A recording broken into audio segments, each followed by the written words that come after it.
Kabataan 2024 REH Vlogs.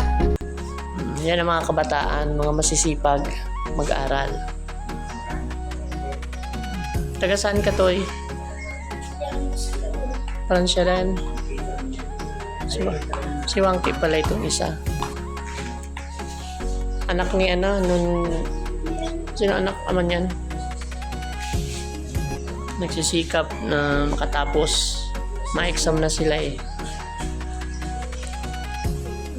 Ano yung project? Mamaya, turuan natin mamaya. Dapat perfect.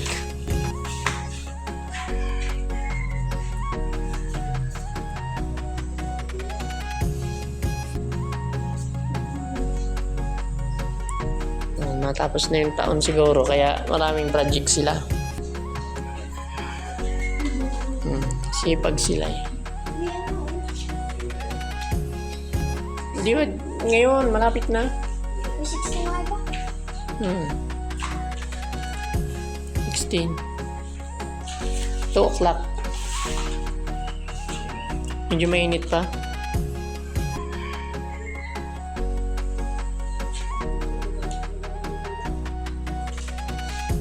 Alam nga ko niya na ito eh.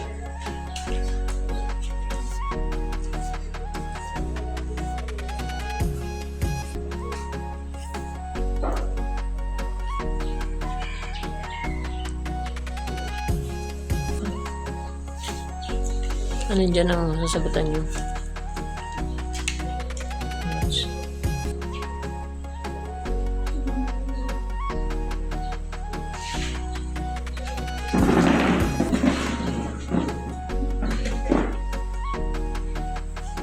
Ang taba na yun.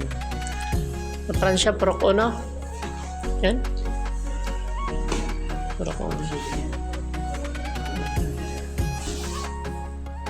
Turuan kayo niyan.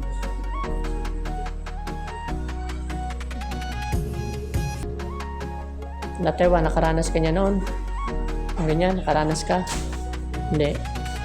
Nakaranas ka mo ganyan, mag-assignment? Nadayo ka din?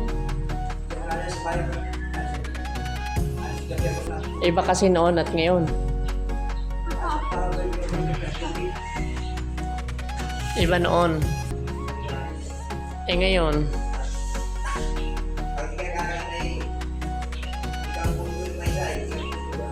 Ay, ibang teacher noon. Noon kasi masungit. Nang papalo. Ngayon, nagpapalo pa bang teacher? Di na, no? Hindi na papalo ang teacher. Napapalo ba kayo?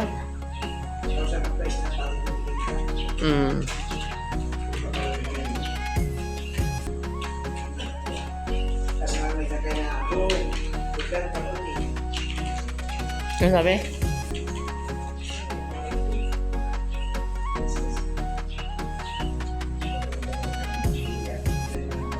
Magaling din sila. Mabait ang teacher ngayon, noon masusungit. Nangrarabag ng eraser. Naranasan ko din yun.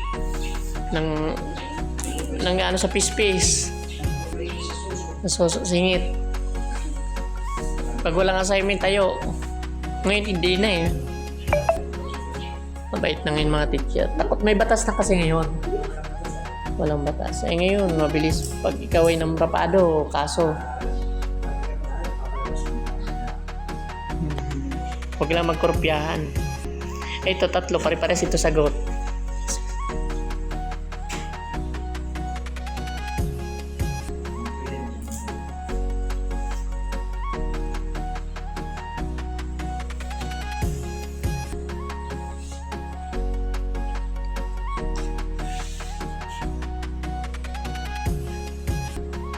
Yan ang pag-asa.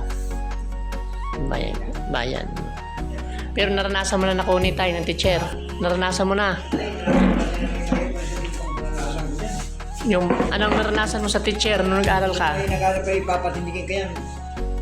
Mapipit yung kamay mo. Pitpitin ng kamay. Ay, pipit. Minsan kayo pag hindi ka nag-aral, papatindigin ka. Hanggang hindi ka kasimba, hindi ka katindig. Pero ngayon, Ganun. Wala na. Mabait na. Mabait naman sa may batas na yun. Dami natin experience noon. May Talagang gabi ka pang tapos ng mga ito. pag walang assignment, dugo ang kamay. Pupukpukin ng pitpitin. Pag maingay, binabato na eraser. Pag maingay, Pag magulo na, naninigaw. pag magulo na yung istorya na, hindi nga yung bato ng Grade ano ka nun tayo? siguro mga grade 3. 3, grade 4. Oh. Napakahirap noon sa ngayon. Ngayon, kakaiba. Kahit magsirigawan, walang pakialam ng teacher. Kasi mayroon batas na. Takot na. Pwede na maalis, matanggal. Pero alin na mas maganda, tatay? Yung noon at ngayon, mga teacher. Alin na mas maganda? Mahigpit, hindi. Mas maganda ngayon at hindi mo niya mahigpit. Ay, pag mahigpit naman kasi, natututo naman tayo. Pero pag hindi mahigpit, sige lang ang mga bata. So, mas maganda pa rin. Parang nanay, mga magulang natin. Parang mas maganda yung mahigpit. Kasi hindi. Pero ngayon, parang baliwala.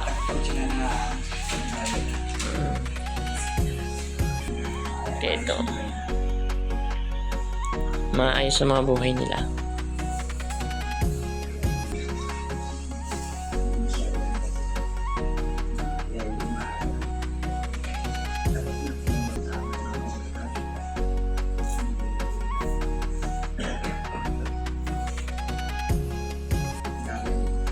Please subscribe Kabataan 2024 REH Vlogs.